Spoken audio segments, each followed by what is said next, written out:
Assalamualaikum warahmatullahi wabarakatuh. Perkenalkan, nama saya Muhammad Riza, NIM 04838134 dari S1 Sistem Informasi UPBJJ Surabaya. Baik, dalam video kali ini saya akan merekam tugas 3 mata praktikum algoritma dan pemrograman.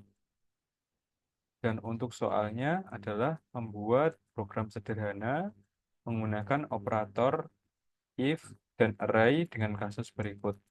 Di sini tugasnya kurang lebih sama dengan tugas kedua, tapi ada tambahan penggunaan persen array lembur di waktu di jam lembur atau persenan lembur itu tadi.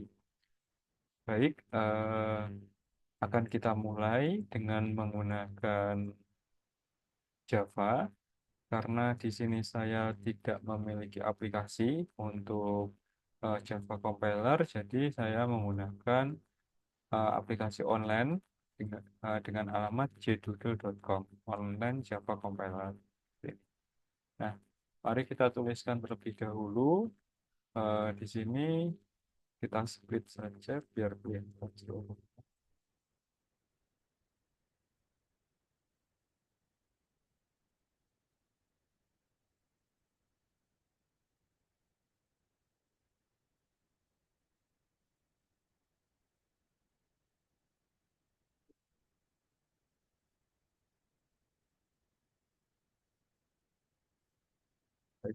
Oke, jadi kita mulai terlebih dahulu. Yang pertama, ini bisa digunakan atau enggak. Apabila teman-teman menggunakan VS Code atau sejenisnya, compiler sejenisnya, penggunaan ini sangat diperlukan untuk eh, memudahkan teman-teman untuk progres code apa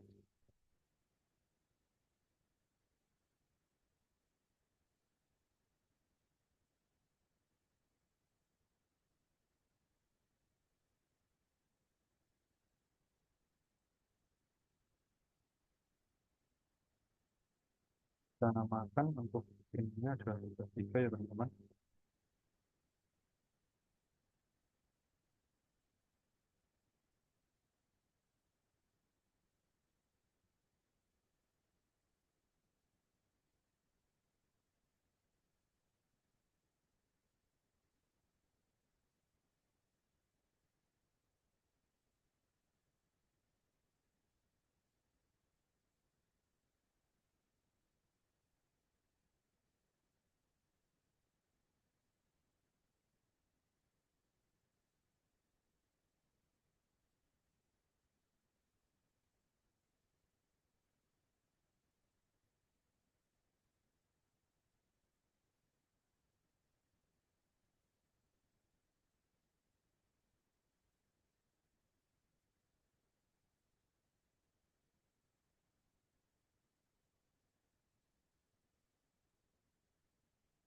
Di sini eh, akan dituliskan fungsi dari array-nya. Ada dua kategori. Yang pertama adalah untuk gaji, yang kedua adalah untuk lembur. Kita inisialisasi dulu untuk gajinya, yaitu double.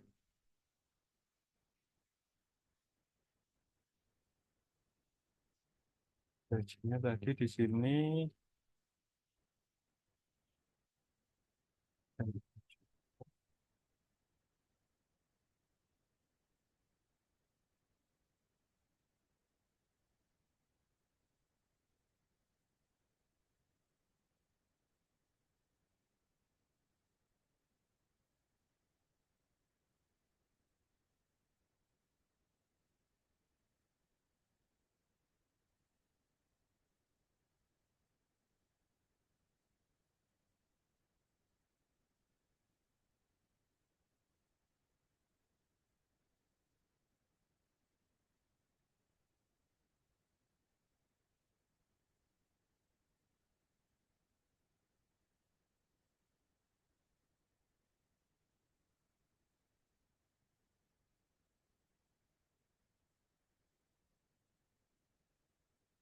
selanjutnya yang kedua adalah untuk nilai lembur.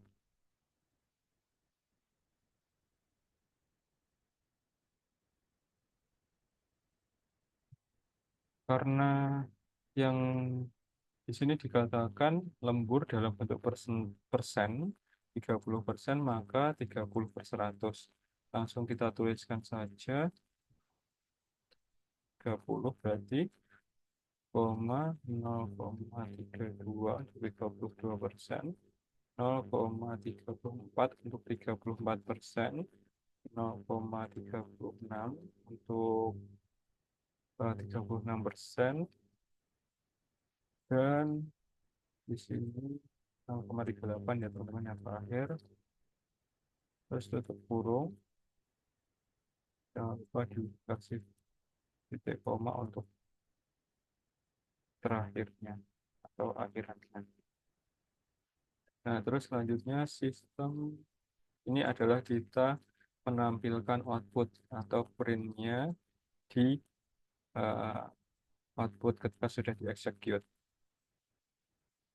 Nah, ini agar bagus saja saya tambahkan eh, pembatas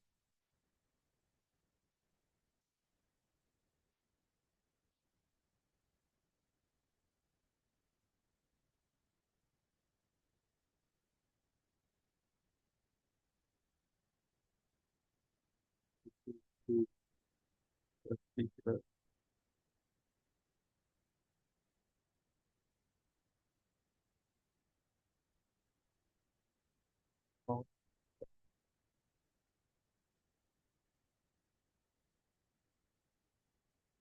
perhitungan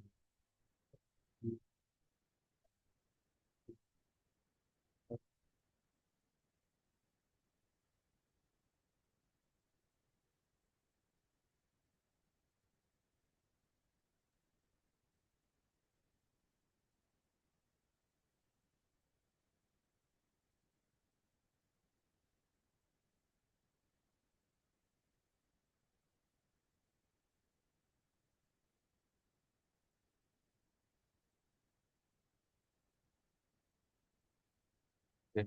Terus selanjutnya sistem oh,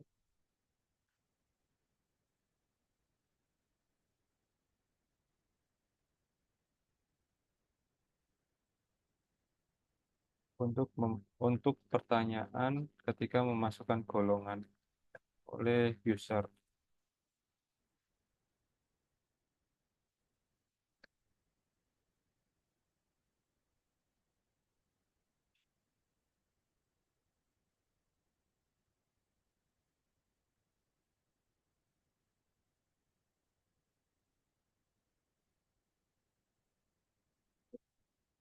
Sudah selesai, golongan ini merupakan sebuah input untuk melanjutkan ke sesi berikutnya. Itu after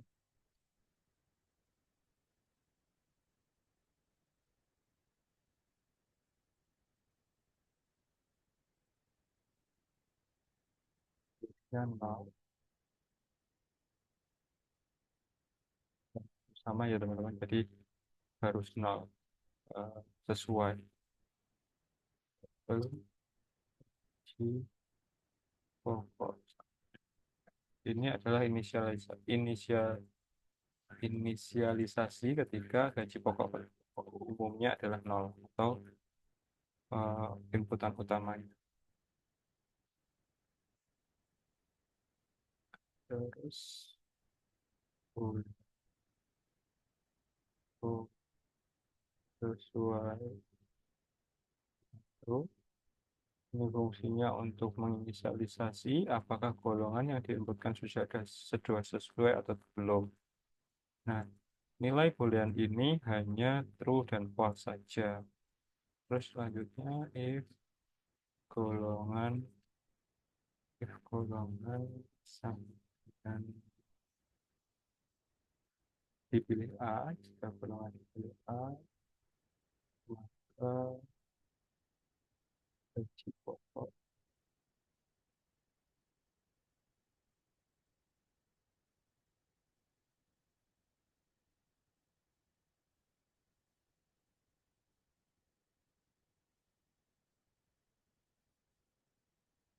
Iya, sudah disalib lagi di atas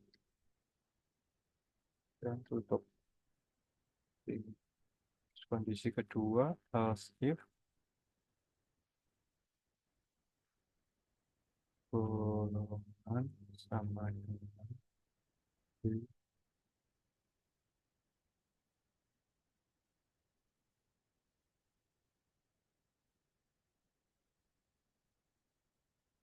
pokok sama dengan gaji.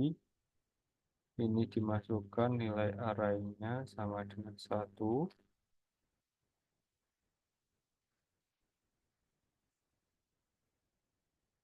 Else if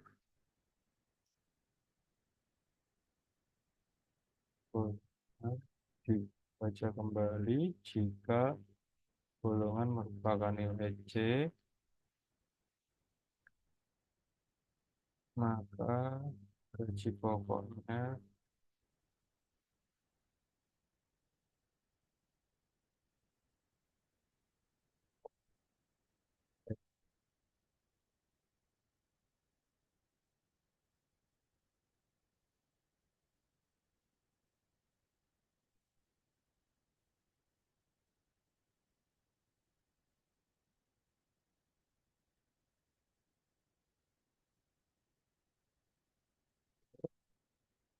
apabila tidak memenuhi nilai 1, 2, dan 3, golongan dan golongan golongan sesuai sama dengan kelas sistem.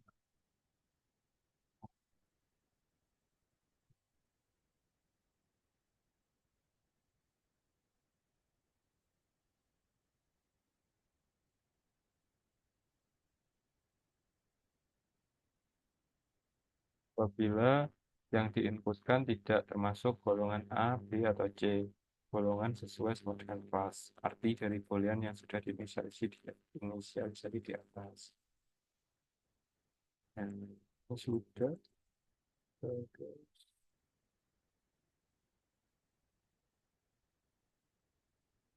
Eh, Selanjutnya adalah if golongan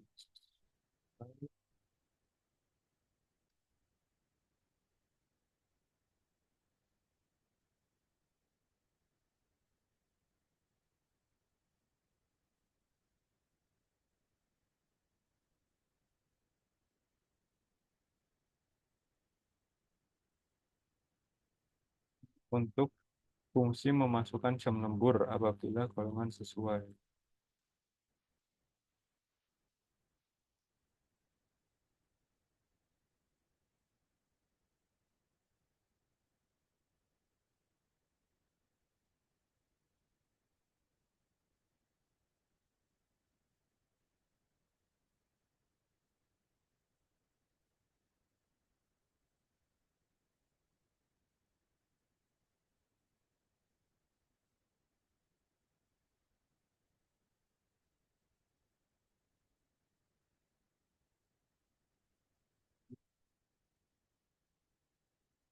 Untuk,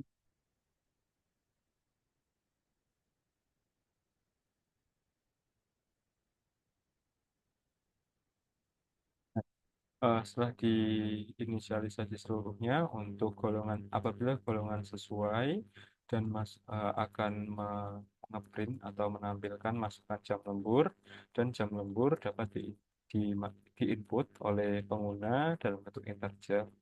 Nah, selanjutnya adalah double gaji lembur sama dengan 0. Nah, if ini jika kondisi jam lembur sama dengan 0, maka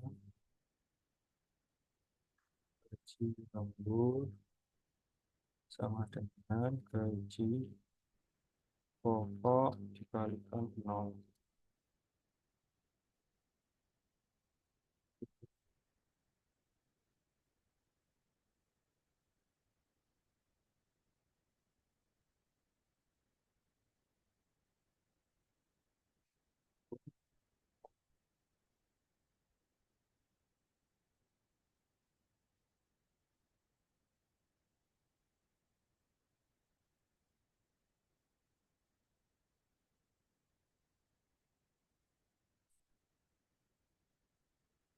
Kemudian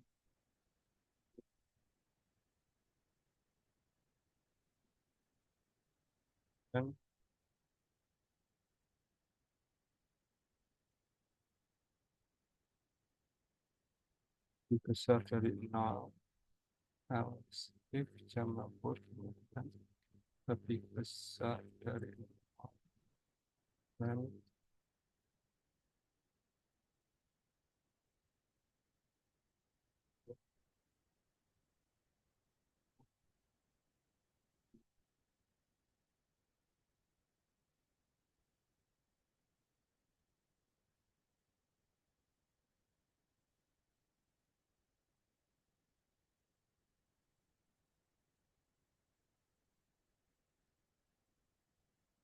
kok kali lembur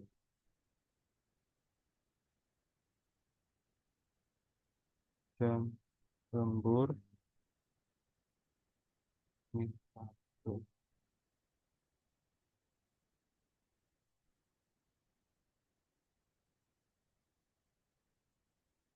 Oke, terus kondisi selanjutnya else if jam lembur lebih besar dari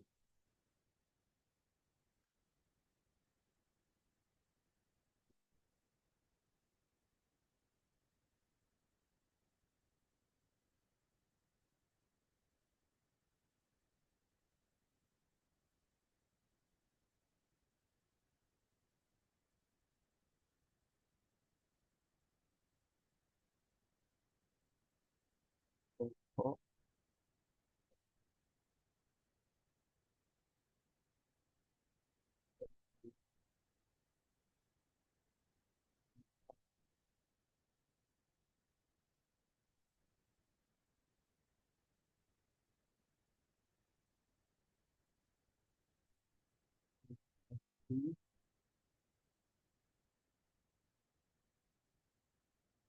lembur kurang dari nol.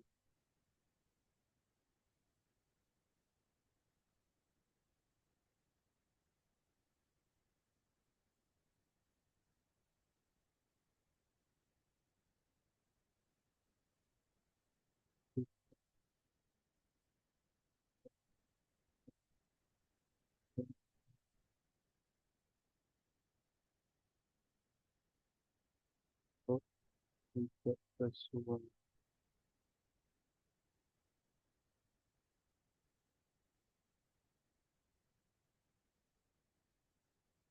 dengan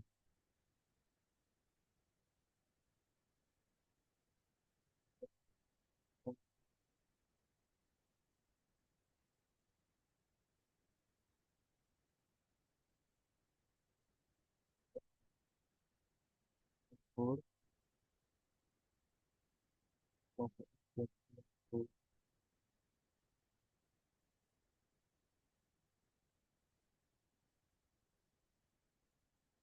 outputnya sistem dot out dot println pin bu total penghasilan RP titik datanya tambah total penghasilan tutup, lalu untuk fungsi dari penginputannya sudah selesai, bisa diinputkan untuk sistem outnya atau penutup.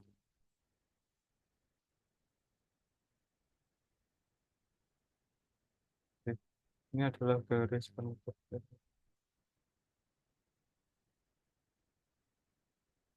biar sama.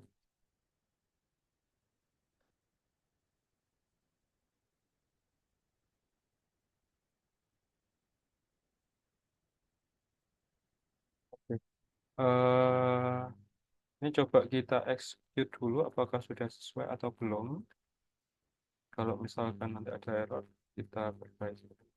Oke, ada error di 3,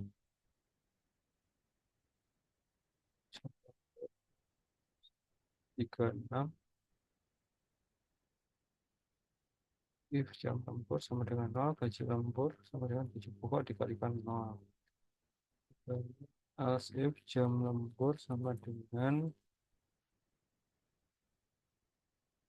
jam lembur sama dengan lebih besar dari 0. Oh, sorry.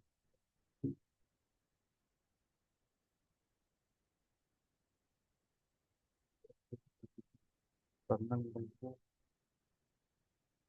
ya, dan jam lembur kurang atau sama dengan 5, maka gaji lembur sama dengan gaji pokok plus dikalikan lembur jam. Execute dulu. Apakah sudah hilang errornya?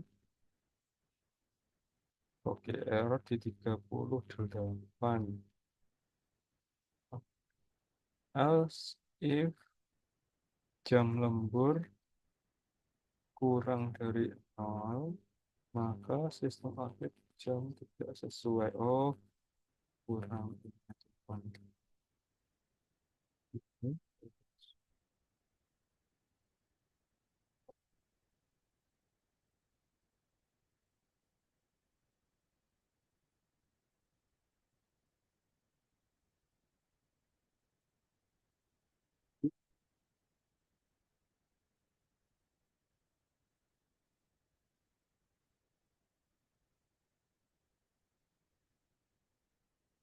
Jadi di sini sudah sesuai ya teman-teman bahwa untuk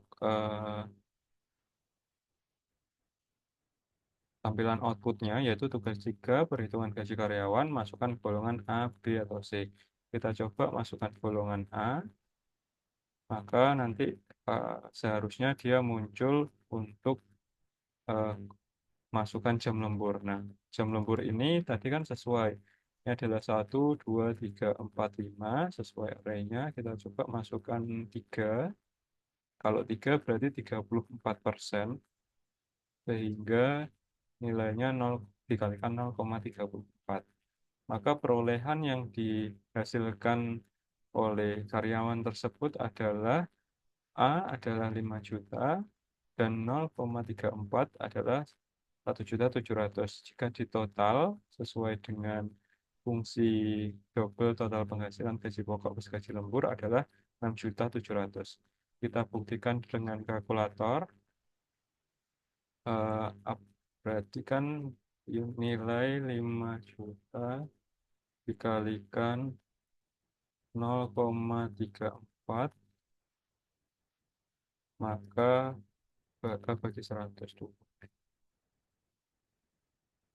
Nah, 1.700.000 ini adalah hasil lemburnya ditambah nilai gaji pokoknya 5 juta, maka yang diperoleh adalah 6.700.000. Jadi sudah sesuai ya teman-teman antara perhitungan dari gaji pokok dan gaji lemburnya dan dalam bentuk array seperti ini. Nah, kita coba lagi, misalkan dalam program ini saya tidak menginputkan golongan sesuai dengan yang sudah diinisialisasi A, B, C. Saya masukkan D. Nah, maka dia akan muncul golongan tidak sesuai seperti itu. Terus kita coba untuk yang validasi jam lembur tidak sesuai yang paling bawah. Apabila saya sudah memasukkan golongan yang sesuai, misal golongan B, dan saya enter, jam lemburnya saya tulis misalkan 15 jam. Tuh, karena di sini sorry, kurang dari 0, misalnya 0,5 misalnya. Nah, ini kan 0,5 tidak sesuai. Jika di atas 5 jam adalah sesuai.